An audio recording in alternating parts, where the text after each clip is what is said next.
kawan-kawan, kembali lagi ke channel saya Penghayat Diksi. Kali ini kita akan masuk ke segmen yang sudah saya bangun waktu itu ya, namanya The Other Layer, layer yang lain. Nah, saat ini kita kedatangan salah satu narasumber masih muda, dia juga aktivis di beberapa gerakan sosial ya, di dunia riset dan lain-lain. Beliau bernama Denny Gunawan, saya panggil Mas Denny. Mas Den, selamat datang ya. Makasih ke studio aku. Makasih banyak. Di Penghayat Diksi. Oke. Mas Den, kesibukan gimana Mas? Aman ya? Aman. Ya enggak sibuk juga sih. Gitu. Ngapain Mas sekarang, ngapain aja kegiatannya? Ya, selain aktivitas biasa, rutinitas sehari-hari di lembaga studi, Visi Nusantara, juga ya masih baca buku sama beberapa nulis. Nulis aja sih. Di lembaga studi itu sebagai apa Mas? Saya kebetulan diamanahkan sebagai direktur ya. Direktur untuk ya menjalankan lembagaan seperti itu. Ngapain aja tuh Mas di lembaga studi itu? Tugasnya biasanya kalau tugasnya sih secara spesifik ya mengkoordinir kawan-kawan di lembaga itu untuk kajian riset. Biasanya sih yang paling rutin sih kajian dua minggu sekali gitu. Tiap hari Rabu. Teman-teman, jadi beliau ini Direktur Lembaga Studi Visi Nusantara yang kegiatannya itu program-program kerjanya adalah riset dan juga kajian-kajian Mas ya. Betul. Kajian-kajian terkait dengan isu-isu aktual atau isu-isu yang hari ini lagi ramai diperbincangkan gitu. Oleh sebab itu saya dalam rangka mengundang Mas Denny juga termasuk ingin membahas satu isu atau satu fenomena yang belakangan sedang hype Mas. Ya, kita langsung mulai aja nih. Ini tentang dunia yang sebetulnya bukan barang asing di Indonesia ya konteksnya. Betul. Tapi sekarang ya menjadi hype karena ada beberapa fenomena yang dengan beberapa tokohnya gitu ya, kemudian terangkat oleh media dan ramai diperbincangkan. Nah, tentu ini bagi saya menjadi pertanyaan sosial lah ya muncul. Ini sedang ramai adanya Gus Samsudin. Yang membuka padepokan, membuka jasa pengobatan spiritual gitu ya, dan dia akhirnya bentrok dengan yang namanya pesulap merah yang mencoba membocorkan kira-kira gitu dapurnya Gus Samsudin yang dinilai menurut pesulap merah itu semua hanya sebagai trik, bukan sesuatu yang sifatnya spiritual. Sedangkan Gus Samsudin bersikuku bahwa ini adalah kira-kira spiritualitas dari Tuhan gitu. Nah Mas, gimana Mas? Kita coba lihat fenomena itu dari yang mulai permukaan sampai mungkin nanti kita kulitin agak dalam. Iya, Kang. Saya juga sebetulnya mengikuti isu-isu di media sosial kita, khususnya di YouTube. Hari ini kan yang lagi hype itu ya isu soal, selain isu-isu politik ya, isu di kepolisian, soal kematian Brigadir J. FS ya? Iya, itu. Tetapi memang ada isu yang juga menarik untuk dilihat dalam kerangka macam-macam pendekatannya. Ada yang melihatnya dalam kerangka ilmu pengetahuan sosiologis lah, mistis lah, kemudian filsafat dan macam-macamnya. Yaitu tentang fenomena yang terjadi sebetulnya bukan dalam personifikasi antara Gus Samsudin dan pesulap merah yang mereka masing-masing sebetulnya mempunyai channel YouTube untuk dikontenkan isu-isunya, tetapi dalam aspek yang lebih luas sebetulnya ini sedang menunjukkan realitas sebagian besar masyarakat Indonesia itu sesungguhnya, yaitu yang sangat dekat dengan hal-hal yang sifatnya kalau orang awam itu mengatakan irasional, sifatnya yang irasional atau supranatural, kira-kira begitu, sesuatu yang dianggap melampaui akal, melampaui rasionalitas, kira-kira begitu. Maka kalau kita tarik dalam sejarah, bisa setuju atau tidak, kan dalam pembabakan sejarah itu ya kita disebutnya dulu bangsa Indonesia atau Nusantara ini kan kepercayaannya itu disebut sebagai penganut dinamisme dan animisme. Kira-kira percaya kepada roh leluhur dan benda-benda yang digoibkan atau benda-benda yang dikeramatkan, kira-kira begitu. Kalau itu kemudian benar, fakta sejarah itu, maka tarikannya tentu bisa sampai hari ini, Kang. Artinya realitas itu hidup dan tumbuh di masyarakat, bahwa masyarakat pada dasarnya khususnya dalam konteks Nusantara itu ya sangat dekat dengan hal-hal yang sifatnya apa ya, tadi saya bilang kita gunakan diksi yang awam tadi, yang umum digunakan oleh orang itu yaitu supranatural. Oke, saya potong Mas ya, menarik penjelasan awalnya bahwa warga Indonesia yang notabene dulunya Nusantara lah kira-kira masih sangat lekat dengan dunia yang kita sebut tadi Mas singgung irasional. Betul. Nah, ini kan semacam, bagi saya ada semacam paradoks ya, dimana misalnya hari ini banyakkan warga kita udah modern lah. Iya, iya. Jalan ke mall, ngopi di Starbucks gitu ya, kemudian ngakses internet, nonton berbagai macam hiburan. Betul. Gitu. Kemudian juga penganut sistem pemerintahan demokrasi kan gitu ya. Kemudian juga AI sudah masuk dan mereka sudah menyelami itu menggunakan gadget, tapi kok masih ada, tadi Mas singgung sebagian besar bahkan sebagian besar masyarakat ketika ada permasalahan misalnya dalam hal ini sakit terus kesulitan hidupnya, itu masih datangnya kalau nggak ke dukun ya ke orang-orang jenis kayak gitu, orang pinter disebutnya ya. Yeah. Kenapa tidak datang kalau sakit ya ke dokter. Terus kalau pusing dengan urusan hidup segala macam, paling nggak harga yang paling murah adalah sharing ke teman dekat. Atau kalau mereka yang punya uang ya ke psikiater untuk menemukan semacam solusi hidup kan gitu. Betul. Ini kenapa segala macam masih banyak loh ke dukun seperti Gus Samsudin ya, sekalipun misalnya balutannya adalah padepokan, spiritualis gitu.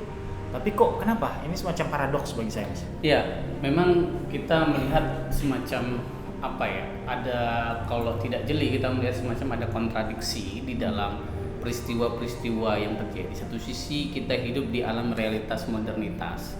Modernisme, ada gadget, ada televisi, berbagai informasi datang, kita juga masuk dalam pasar bebas, dunia pergaulan yang serba cepat. Tetapi di sisi lain juga kita menemukan fenomena-fenomena yang orang juga, kalau nggak salah itu kemarin saya baca ada seorang artis yang juga datang ke Gus Samsudin itu untuk penyembuhan kira-kira dalam tanda petik.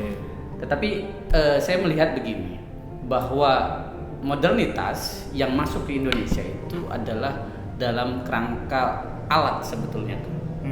Yang lebih alat dalam konteks bahwa ya memang kita hidup di alam modernisme di mana menghadirkan perangkat-perangkat teknologi yang canggih.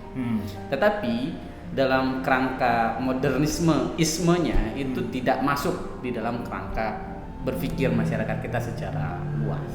Artinya satu sisi kita modern dalam peralatan, tapi dalam konteks pikiran dan lain sebagainya itu kita masih tetap hidup di alam yang sama, saya kira sebagian besar. Oke. Kita coba komparasi ya dengan misalnya beberapa daerah di luar Indonesia lah ya, atau kita nyebrang agak jauh ke benua Eropa atau ke benua Amerika, di mana misalnya posisinya hari ini sebetulnya mereka juga kalau dalam sisi sosial kehidupannya sudah dalam kerangka demokrasi, liberalisme, kapitalisme, dan mereka rasional, sudah masuk ke dalam layer yang kelompok rasional ya kira-kira, mulai dari tulisannya, pemikirannya, kurikulum pendidikannya. Tapi mereka juga dalam sisi yang sama masih beragama. Nah di Indonesia juga sama, kita adalah negara yang mayoritas itu beragama dan dominasinya di sini Islam ya. Ada agama lain juga, Kristen, terus kemudian Hindu, Buddha, Konghucu dan lain-lain, bahkan ada hayat kepercayaan dan lain-lain. Namun kok tidak berbarengan ketika misalnya di Eropa dan Amerika, meskipun mereka beragama, tapi kemudian sudah mencoba melakukan sebuah pemisahan mana barang dunia yang bisa dibereskan secara duniawi gitu, dan mana barang yang sifatnya transenden hanya mereka dan Tuhan lah hubungannya ya. Nah kalau di Indonesia seolah-olah nih ya, berbagai macam masalah itu harus langsung direct ke Tuhan. Misalnya dukun itu dipercaya mereka direct ke Allah, atau dalam seperti ini Gus Samsudin itu adalah orang yang bisa direct ke Tuhan untuk kemudian mungkin mendapatkan semacam bisikan atau wahyu bahwa ini penyakitnya begini. Kenapa terjadi demikian? Secara komparatif kita nggak sama. Padahal sekarang demokrasi sama juga, Amerika sama, kita demokrasi. Mereka juga masih beragama. Bukan berarti mereka Tidak, dengan sistem kayak gini. Kan mereka banyak gereja di sana. Artinya religius juga. Tapi kok beda dengan kita? Kita sangat irasional seperti itu untuk urusan-urusan tertentu. Iya. Sebetulnya kita punya sejarah yang berbeda antara Eropa dan Indonesia ya. Kalau dalam kacamata saya ya. Pembabakan sejarahnya itu berbeda. Di Eropa kenapa mereka terjadi pemisahan yang begitu ketat itu karena beban sejarah yang begitu berat ketika agama mendominasi negara menjadi doktrin negara plus kehidupan, itu Eropa menjadi gelap gulita disebutnya, masa kegelapan. Nah, Dark Ages. Iya, Dark Ages. Nah, di mana agama mendominasi. Jadi semua yang tidak sesuai dengan titah-titah agama atau perintah-perintah agama dianggap sebagai pengkhianat atau orang yang tidak beriman lah, yang murtad. Maka ketika Galileo menemukan suatu konsep baru tentang ilmu pengetahuan heliosentris dan itu macam-macamnya, itu kan dihukum. Itu karena menentang prinsip agama.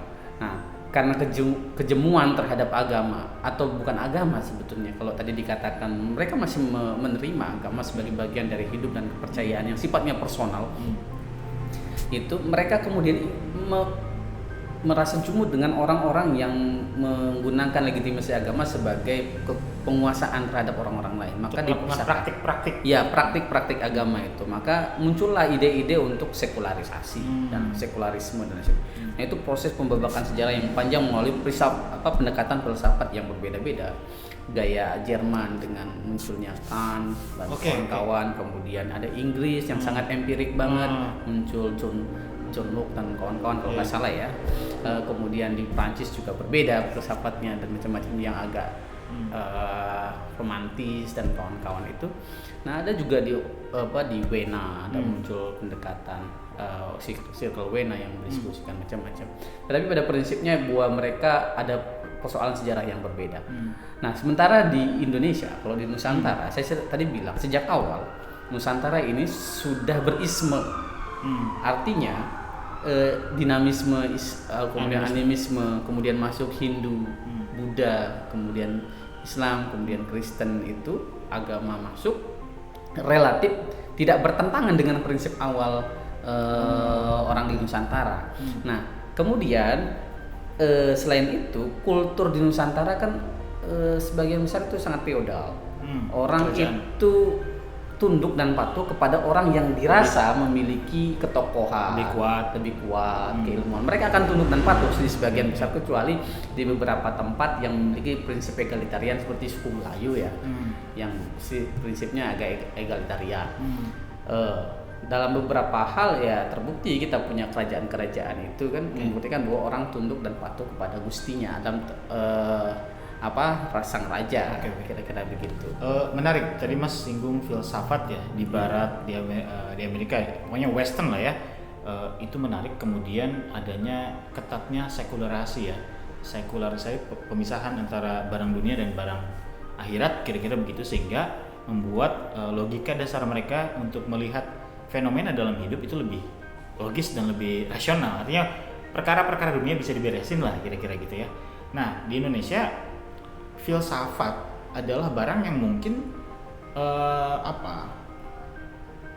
populer tidak terlalu gitu ya. Tapi juga kalau tidak ada juga ada juga sih kelompok filsafat, ada lah ya. Cuman kalau popularitasnya memang bukan dimensi yang semua orang kayaknya akan sepakat dengan pandangan-pandangan filosofis para filosof. Misalnya kalau di Indonesia kan ada Rangga Warsito gitu ya, Diyarkara begitu ya. Kalau di Muhammadiyah mungkin tokoh-tokoh yang agak dekat ke situ ada A.R. Farudin gitu ya, mungkin lebih ke tasawuf. Kenapa di Indonesia kemudian filsafat ini tidak sepopuler di dunia Barat atau Timur, semisal filsafat yang kuat di Timur, di Iran misalnya ya, Iran. India begitu. Kenapa bagian Indonesia ini, Asia Tenggara, dalam dimensi filsafat itu dirasa tidak sekuat mereka? Masih banyak kita yang seolah-olah secara filosofis, pandangan filsafatnya mengiblat kalau nggak Barat atau misalnya India begitu, Pakistan, Iran gitu. Kenapa Mas? Ini yang sebetulnya menjadi tantangan di Indonesia. Orang sedang berbicara atau membangun sebuah konstruksi filosofis. Ya kayak Ronggo Warsito kan dianggap sebagai filosof ya, karena beberapa karya-karyanya. Tetapi aliran filsafat kan berbeda. Di Eropa itu sangat kental dengan metodologinya, metodologi yang ketat berbasis logik dan lain sebagainya itu, maka dia amat menekankan epistemologinya.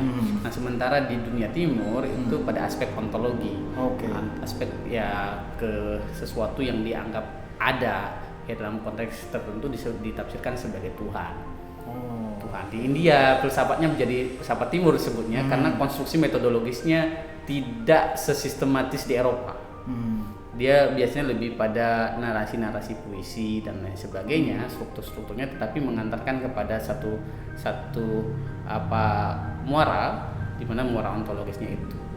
Apakah ini kemudian berimplikasi pada menjamurnya kira-kira tokoh-tokoh kayak Gus Samsudin ini dianggap sebagai ya kalau misalnya dalam dunia spiritualitas sufi mungkin atau seperti apa, sehingga tidak ada nalar kritis untuk melihat orang ini sebenarnya punya ilmu atau tidak, beneran spiritualis atau tidak, itu gimana? Sebetulnya saya melihat lebih kepada ini ya, tidak ketatnya definisi yang diberikan dalam konteks kultur kita.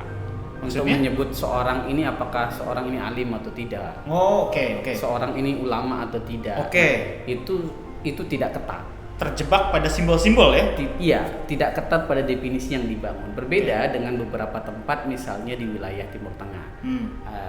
Dikatakanlah di dunia Iran sana, itu mereka akan ketat memberikan label ulama. Misalnya, mereka akan ketahuan level-levelnya karena mengikuti sejarah tertentu, sejarah pendidikan tertentu. Level ini dia akan pakai baju apa? Berarti dia sudah masuk level itu. Yang boleh mengeluarkan fatwa yang seberapa, untuk fatwa yang hanya untuk dirinya ulama mana, fatwa yang untuk orang lain dalam kelompok kecil siapa, fatwa dalam kelompok yang besar senegara misalnya siapa. Ada hierarkis tertentu dalam konteks disebutnya sebagai seorang alim ya, ulama. Nah dalam kultur Sunni misalnya itu berbeda. Nah definisi ulama itu tidak ketat, sehingga siapapun ketika orang memang ini kembali ke kultur budaya kita menokohkan dia, kemudian dia dianggap sebagai orang yang hebat, kemudian orang yang memiliki ya apalah disebutnya karomah dan lain sebagainya, meskipun belum tentu sesuai karena ini kan sematan, penyematan seseorang melihat dari kehidupan sehari-harinya kan, maka dia akan tertarik minimal komunitasnya lah, yang selama ini diayomi oleh tokoh itu, dan dia akan jadi percaya kan. Nah itu karena prinsip ada agak saya harus bilang prinsip feodal itu juga muncul di dalamnya, masih tumbuh dan hidup di dalam sebagian masyarakat kita. Nah dari definisi yang tidak ketat itu sehingga orang tiba-tiba masuk di televisi, kutip ayat Al-Quran misalnya 1-2 ayat. Kemarin juga Gus Samsudin terkenal tuh kutipannya, surat An-Nas kan ya. Tidak aku ciptakan jin dan manusia kecuali beribadah padaku. Padahal itu kan bukan surat An-Nas ya. Wa ma khalaqtul jinna wal insa illa liya'budun, kan harusnya itu. Gitu. Iya, artinya bahwa sedemikian itulah realitas masyarakat kita. Artinya bahwa itu bisa dari berbagai hal kita lihat. Misal tingkat literasi rendah. Ya, literasi rendah itu menunjukkan kapasitas berpikir kan, berarti rendah. Untuk menganalisa apakah orang ini cocok atau layak disebut sebagai orang alim atau ulama itu beda. Termasuk kita menyebutnya sebagai ulama, alim, kemudian orang yang rajin ibadah disebut ulama. Padahal belum tentu orang rajin ibadah adalah ulama. Orang alim plus abid itu kan beda. Orang ahli ibadah dengan orang ahli ilmu itu kan kira-kira berbeda kan. Nah maksud saya definisi yang tidak ketat itu karena siapapun yang kemudian dianggap sebagai tokoh, dianggap oleh masyarakat memiliki ilmu pengetahuan, kemudian orang menyematkannya ustadz, kiai, ya sudah berjalan sesuai kulturnya, mereka akan dikiaikan dan diustadkan. Oke. Dalam konteks-konteks tertentu kan bisa jadi ada orang-orang yang hidup tenang di dalam status quo itu dan mengambil kenikmatan untuk kebutuhan-kebutuhan personal. Maka ya hal ini menurut saya bukanlah sesuatu yang baru ya, karena di dalam Al-Quran juga saya tidak, dalam beberapa ayat misalnya kan sering dikritik tuh orang-orang yang berpenampilan agama kemudian menunjukkan itu, tetapi pada dasarnya mereka kosong, bohong dan lain sebagainya. Maka kan ada Quran mengatakan tidak beriman kalau belum aku uji betul-betul dirimu, jadi jangan lu nganggap dirimu beriman kayak gitu. Bahkan sekelas Nabi itu ujiannya kan bertubi-tubi untuk menguji bahwa dia layak tidak sebagai Nabi, walaupun secara ideologis Islam mereka pasti layak karena maksum, kira-kira terjaga, mahfuz, kira-kira begitu. Iya. Berarti kalau gitu Mas, saya pernah dengar ya wacana atau narasi kemudian adanya sertifikasi ulama itu ya. Nyambung, apakah memang dasar itu keluar atas urgensi yang seperti ini atau memang itu hanya semacam akrobatik politik saja dari penguasa gitu untuk kemudian meminimalisir perlawanan dan lain-lain, atau memang itu secara substantif memang arahnya ke situ? Atau nanti juga Mas juga bisa lihat misalnya kita punya Majelis Ulama Indonesia, apakah memang di tingkat MUI misalnya sudah di ranah yang tadi Mas sebut ya, ada titik kelayakan untuk membuat fatwa dan lain, atau memang kita ini bebas-bebas aja sih gitu, Indonesia ini bebas-bebas aja sih gitu? Iya, dalam kerangka itu saya pikir ya, saya tidak tahu apa motifnya, tapi beberapa hal mereka pasti menyadari bahwa tidak ketatnya dalam memberikan kriteria-kriteria atau definisi-definisi tentang ulama itu. Salah satunya menyebabkan hal itu terjadi tadi. Munculnya orang-orang yang sebetulnya tidak kompatibel atau tidak memiliki kapasitas untuk menyampaikan yang sangat urgent dalam konteks agama, itu menyampaikan. Tetapi kan dalam konteks Indonesia yang mayoritas Sunni itu kan memang realitasnya begitu dalam mendefinisikan, setahu saya ya, mendefinisikan seorang ulama itu sangat tidak ketat. Berarti memang Sunni memang demikian karakternya ya?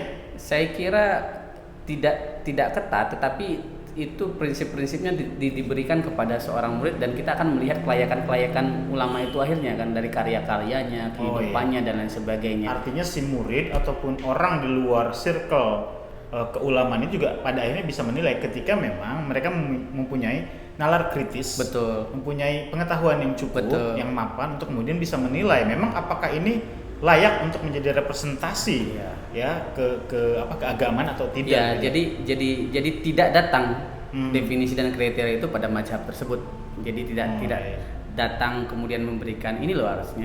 Tetapi kemudian orang melihat itu dia layak sebagai ulama, kemudian karena kehidupannya, karena kemudian kualitas keilmuannya berdasarkan karya-karyanya. Itu kan hal yang sifatnya empirik kita bisa lihat. Setidak-tidaknya kan hal-hal yang sifatnya empirik, kayak misalnya ya paling dekat lah misalnya Kiai Ahmad Dahlan atau Kiai Hasyim Asy'ari, mereka mendirikan pesantren. Dan kemudian hari ini jejaknya masih sangat kuat. Ya layak kemudian masing-masing melegitimasi mereka dengan Hadratus Syekh, kemudian Kiai Haji dan lain sebagainya kan, atas dasar dedikasi dan pengetahuan tentang keagamannya yang mendalam. Artinya diserahkan kembalikan.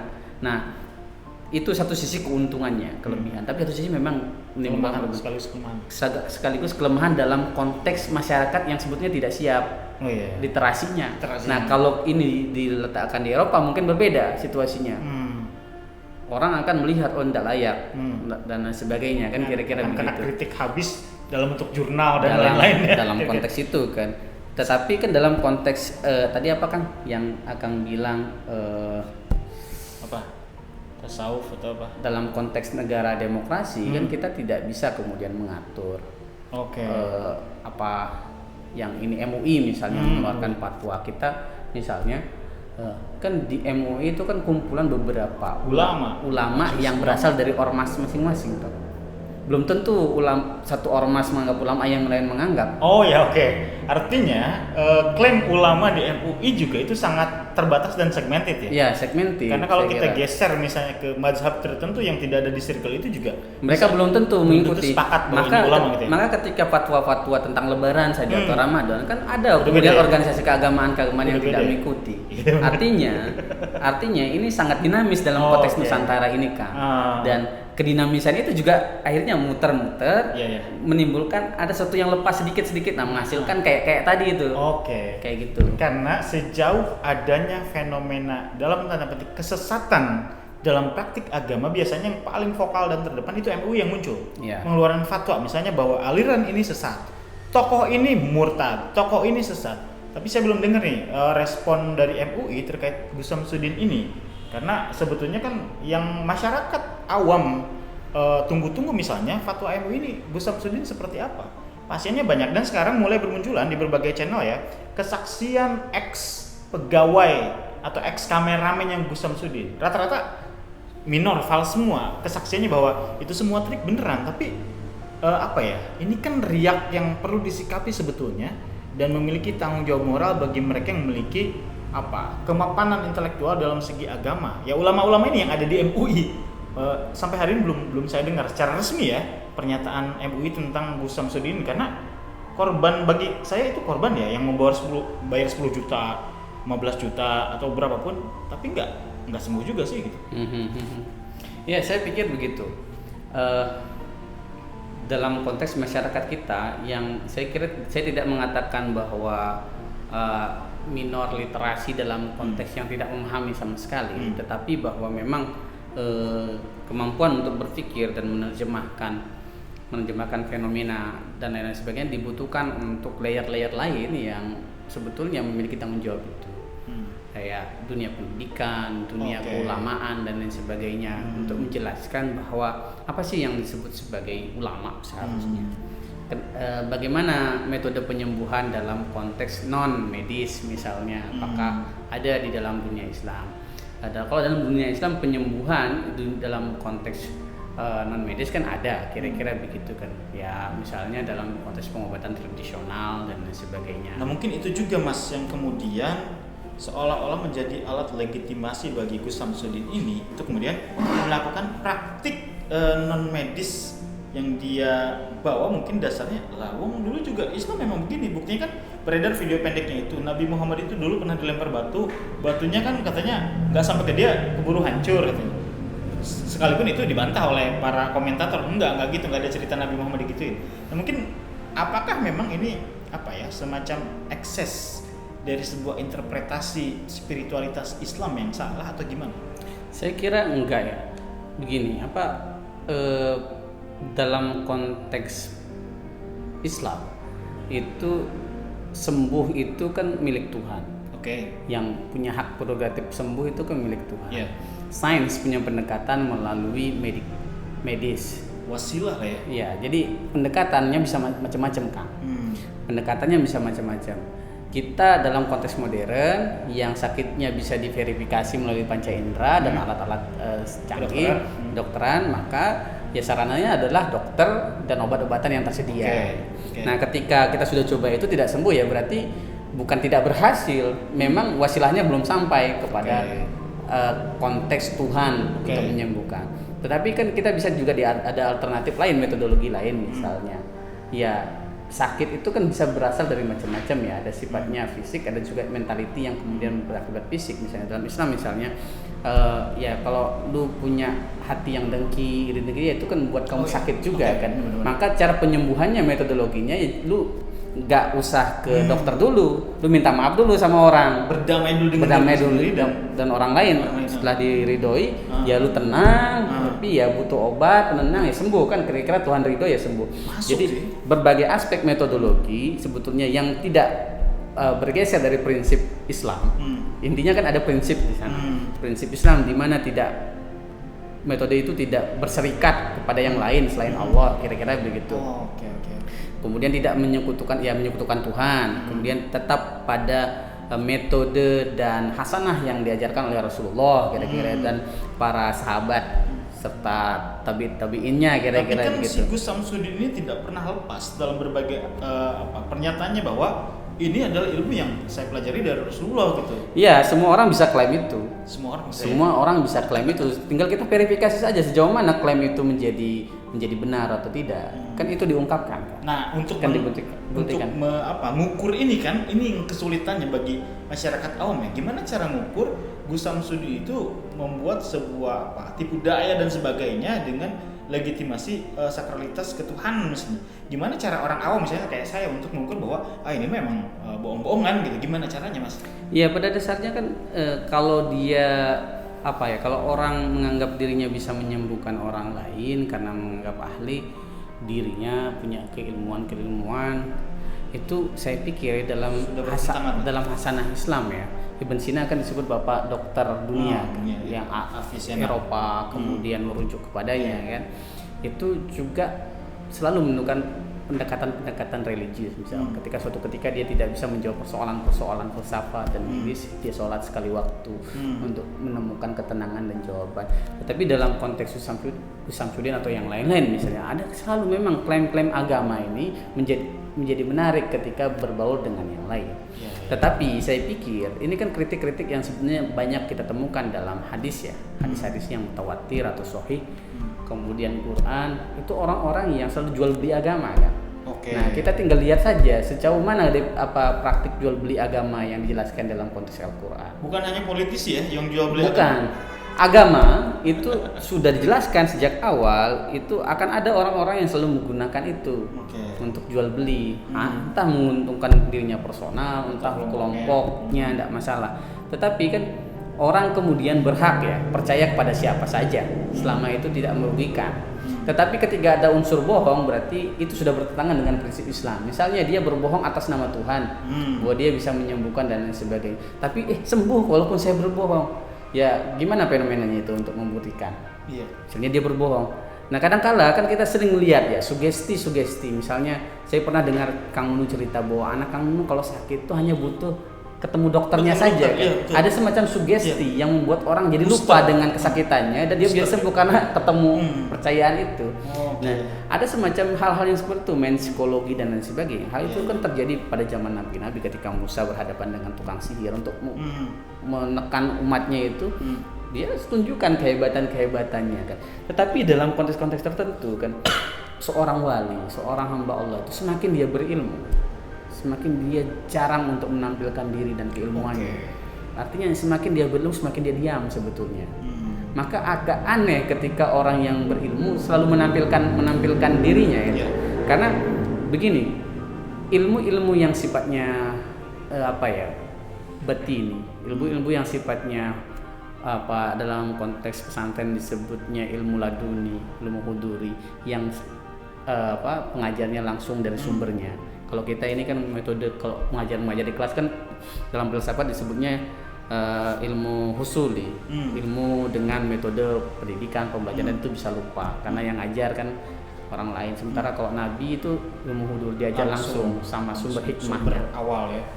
Nah, para wali yang mendapatkan ilmu itu kalau kita cerita yang sederhana saja Gus Dur itu kan diceritakan dalam beberapa sumber cerita itu ke Mekah itu ketemu orang yang katanya mau cari wali kira-kira begitu. Ketemu orang yang jubahnya panjang kemudian duduk gitu. Terus ada ajudannya bilang ini wali bukan. Tiba-tiba dia jalan terus ketemu yang lain aneh. Nah, pokoknya penampilannya secara empirik itu menunjukkan bahwa tingkat kealimannya. Tapi Gus Dur beberapa kali kemudian menegasi, menolaknya. Sampai suatu ketika ada orang yang biasa-biasa saja. Terus Gus Dur menyapa assalamualaikum. Nah orang ini langsung menjawab waalaikumsalam, bersedih, menangis kira-kira langsung pergi meninggalkan. Sambil berjalan dia beristighfar, salah apa saya sehingga saya ketemu orang bisa diketahui orang. Saking tidak inginnya, inginnya dia disebut sebagai orang alim, sebagai orang abid. Kayak gitu kira-kira ya? Saya pikir begitu kira-kira orang yang ketika memiliki ilmu pengetahuan. Dalam konteks silat misalnya, orang pesilat itu ya, kalau pesilat yang sungguh-sungguh, ketika dia memiliki ilmu silat yang paling tinggi, nggak akan show off force. Dia tidak akan show off, apalagi kalau bertarung, dia tidak akan pernah mau mengeluarkan jurusnya, karena dia tahu itu akan membahayakan orang lain dan buat orang lain bingung. Karena sekali dia mengeluarkan, orang itu akan ya tahu dia konsekuensinya. Mending dia tidak sama sekali, dan mending kabur. Dan kita saksikan di channel Samsudin ini betapa banyak demonstrasi keilmuan, ya, keris nyala, keris petir segala macam, dan akhirnya kan dicari di Shopee kan sama si pesulap merah, semua ketemu mas. Jadi ini nih yang dipakai di Samsudin, ada sampai cairan kimia yang dibungkus tisu itu kemudian terbakar, seolah-olah itu kayak jin yang ketangkap gitu.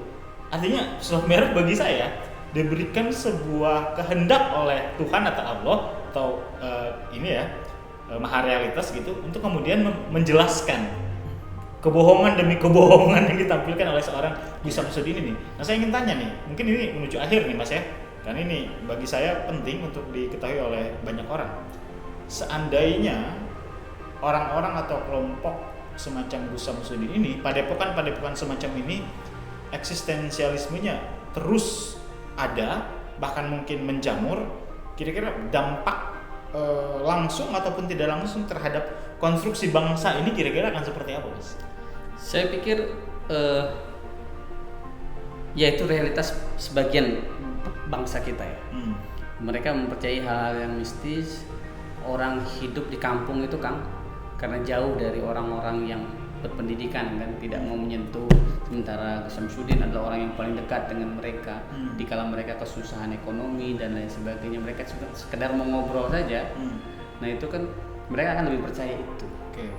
Artinya saya melihat dalam aspek lainnya, di luar hal itu ya, ada semacam jarak antara orang-orang elit yang memberi keilmuan dan lain sebagainya itu berjarak dengan orang-orang kampung yang sebetulnya membutuhkan itu.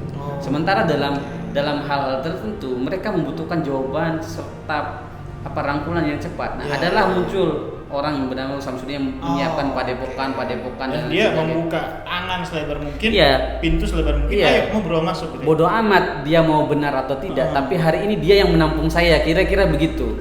Itu satu sisi yang secara sosiologis atau secara psikologis kita harus pahami situasi itu. Bahwa kadang-kadang orang kecil itu kan tidak punya akses untuk bertemu orang-orang yang seharusnya dia bertemu. Syekh apa, Habib apa, tidak bertemu. Tetapi karena kemudian dia tidak punya jalan itu, dia bertemu dengan orang-orang yang menyamakan dirinya dengan level itu, dan dia terbuka. Sementara bahasa mereka sama, akhirnya nyambung toh. Nah, artinya maksudku dalam konteks itu ya sebetulnya ini banyak hal ya yang harus kita jawab. Pendidikan kita sejauh mana kemudian menyiapkan itu. Kemudian tokoh-tokoh kita sejauh mana juga turun untuk memberikan hal-hal itu. Sehingga tidak, kalau kita menegasikan Gus Samsudin sebagai sebuah fenomena atau realitas, ya lu tidak hadir di sana sebagai barang yang seharusnya hadir. Seharusnya merangkul mereka. Kira-kira begitu. Ya makanya dalam konteks sejarah kita sebelum ditunjukkan dengan baik oleh ulama-ulama dan para tokoh bangsa kita, misalnya Soekarno, kan orang yang lahir dan tumbuh besar di Indonesia. Dia buat Pancasila itu kan lahir dari bagaimana dia hidup di tengah-tengah realitas. Jadi orang menggema-gemakan Soekarno itu karena Soekarno datang ke sana sehingga dia didewakan kan sebagai Ratu Adil kan. Kemudian penyambung lidah rakyat, kemudian panglima besar revolusi. Artinya sosok yang hadir memang sesuai dengan konteks kebutuhan masyarakat. Siapapun yang hadir di sana pasti akan dalam situasi dan kondisi yang susah masyarakat kita, kemungkinan besar akan dilulukan. Tidak penting apa kontennya. Nah, tetapi dalam konteks konten kita kan memahami itu keliru. Ada hal-hal yang harus dikritisi misalnya. Ya, saya tidak perlu menjawab itu benar atau tidak, tetapi sepanjang pengetahuan saya, ilmu-ilmu itu tidak, bagaimana bisa mensimplikasi yang sifatnya mistisisme, yang sifatnya non materi, kemudian berbentuk menjadi materi api-api, kemudian muncul dan lain sebagainya. Itu gimana tuh relasinya? Dia harus jelaskan dulu secara ilmiah, karena dia ungkapkan dan ditunjukkan secara empirik kan. Dia bertanggung jawab untuk menjelaskan ke kita. Nah, ketika dia tidak bisa menjelaskan kronologisnya secara detail, ya kembalikan ke orang masing-masing mau percaya atau tidak. Itu saya cara mengukur ya. iya, maka tingkat untuk kita sebetulnya, ya, lu sejauh mana kapasitas lu untuk mengukur itu? Gampang saja sih sebetulnya untuk mengukur. Walaupun dalam konteks fenomena ya, hal-hal itu ada, jin dan lain sebagainya, ilmu sejak di belahan dunia selalu ada. Tetapi tidak bisa simplikasi seperti itu, maksudku. Masa iya kemudian jin tiba-tiba bisa datang? Ya begitu kan. Tidak sesimplikasi itu. Bahkan ketika Nabi dilempar batu, kotoran, malaikat kan datang itu kan.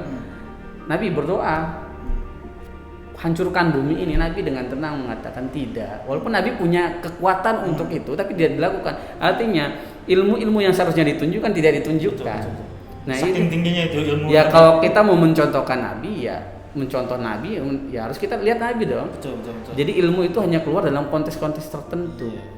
Kondisi yang sangat Allah langsung kendaki, bahkan mungkin Nabi nggak minta aja, langsung Allah. Bahkan dalam konteks karomah ya dan lain sebagainya itu kan mukjizat katakanlah. Itu kan tidak setiap saat keluar. Betul. Dia hanya dalam konteks-konteks tertentu. Ya, masa mau setiap saat bisa mengeluarkan, menyembuhkan, segitu ridhonya Tuhan dengan orang ya, saya barangkali tapi saya kan tidak tahu dalam konteks nabi atau wali saja tidak seperti itu. Kan perlu yang panjang, realitas yang panjang. Saya kira ada dua hal yang perlu disoroti. Pertama, kehadiran kita atau kehadiran orang-orang yang memiliki pengetahuan harus hadir sebetulnya di dalam dunia itu, dalam konteks Kiai Dahlan membangun dulu gimana, dan tidak memberi jarak ya. Tidak memberi jarak. Kiai Hasyim Asy'ari waktu itu buat pesantren di mana orang-orang nggak bisa sekolah dan lain sebagainya, membawa tandan, pisang. Ini saya bawa, bisa kuliah, bisa nyantri nggak bisa. Mereka nyantri karena artinya kedekatan itu memberikan apresiasi yang tinggi kepada mereka karena eksistensi mereka dihargai. Nah, hari ini fenomena Samsudin misalnya mengapresiasi eksistensi orang-orang itu kan. Saya ini disisihkan di kampung saya. Ada Samsudin yang menerimanya, eksistensinya dihargai, peduli amat dia mau pinter, mau enggak, mau bener apa enggak. Sedangkan kiai-kiai atau ulama-ulama besar itu menjauh. Mungkin mau didekati aja kita ketemu pengawalan yang super ketat. Ya. Sudah janji dengan Bapak siapa kan gitu ya. Jadi orang makin segan gitu untuk kemudian mengakses langsung. Padahal mungkin bisa jadi si ulamanya sendiri sih terbuka ya. Atau mungkin ada juga sih jenis-jenis ulama yang mungkin sudah masuk kadar arogan yang kemudian juga hanya ingin bersirkel dengan yang sefrekuensi, mungkin gitu juga ya. Iya. Saya kira itu kritik belakangan ada keturunan salah satu Gus kira-kira atau Cak gitu yang kemudian arogan gitu ya, sambil merokok segala macam gitu ya. Ada juga ya fenomena itu. Saya kira itu kritik yang sangat jelas ya. Hanya bagi orang yang bisa membaca saja itu kritik yang sangat jelas. Kita bisa melihat dari suatu aspek bahwa ada yang kosong di sana, sehingga masyarakat kita masuk ke dunia itu dan disambut oleh orang semacam Samsudin. Satu sisi juga Samsudin punya praktek yang apakah benar itu sesuai dengan prinsip Islam atau tidak dan lain sebagainya. Kemudian memakai ayat, kemudian dalam beberapa aspek keliru dan lain sebagainya. Nah, itu juga harus dipertegas. Kita bisa kritik dua hal. Satu sisi ketidakhadiran orang-orang berilmu, satu sisi produksi apa yang mau disebutnya ya semacam jumudan yang terus-menerus dipelihara karena tidak hadir agama nur di sana sebetulnya di ruang-ruang yang seharusnya masyarakat hadir. Agama hadir secara praktik ritual tapi tidak secara nilai gitu kira-kira. Nurnya hilang ya. Nur, kemudian hikmahnya, kemudian akhlaknya juga tidak tumbuh berbarengan. Menurut saya sih di sana ya. Makanya saya pikir fenomena ini kan kita tidak melihat personifikasi, sebenarnya banyak terjadi. Tetapi sekali lagi tidak berarti bahwa pendekatan metode penyembuhan di luar medis itu tidak ada. Karena ini hanya wasilah menurut saya. Kalau kemudian orang bisa sembuh karena dibacain doa, kemudian sugestinya doa itu sampai ke Tuhan dalam doktrin Islam misalnya, kemudian dari air itu diminum dia Allah ridho, kemudian sembuh aja. Itu jalannya. Tapi kalau kemudian ke dokter kemudian sudah macam-macam obat, kemudian diagnosanya juga dapat, tetapi kemudian ternyata tidak sembuh, ya Tuhan belum ridho kira-kira begitu untuk sembuh, ya tidak masalah juga, bukan berarti tidak berhasil. Ini persoalannya ada realitas, makanya di dalam filsafat Islam khususnya itu sumber pengetahuan itu ada pertama empirik, panca indera itu, kemudian ada akal, rasionalitas, kemudian ada hati, kolbu ya itu sebagai sumber pengetahuan, juga ada satu lagi itu wahyu.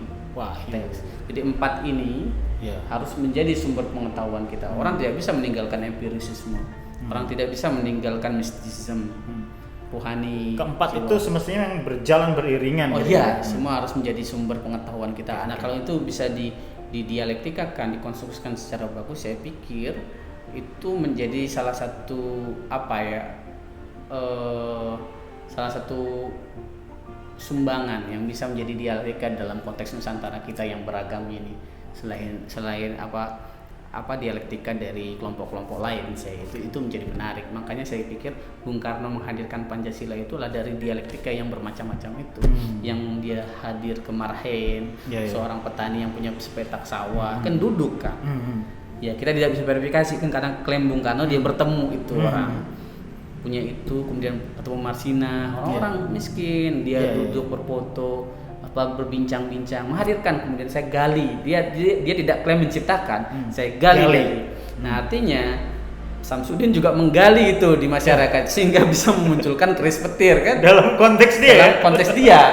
Itu lah kita mau mengkritik itu, sebetulnya juga tidak hadir di sana, tetapi ada hal yang misalnya kritik bohong, bohong. Tapi orang percaya, masih punya pengikut, ya mau 10 orang juga pengikut. Mungkin dia tahu itu bohong, tetapi saya bukan soal itu. Saya diakui eksistensinya oleh Samsudin, dikasih makan macam-macam dan lain sebagainya. Mau apa kita? Konkret ya. Oke. Itu maksud saya. Teman-teman, itu penjelasan ya, kira paparan singkat memang. Kita nggak bisa lebih lama karena mungkin akan terlalu banyak konten, akan terlalu banyak unsur yang kemudian akan berkait kelindan gitu, sehingga kira-kira gitu pandangan dari seorang Mas Denny Gunawan ya.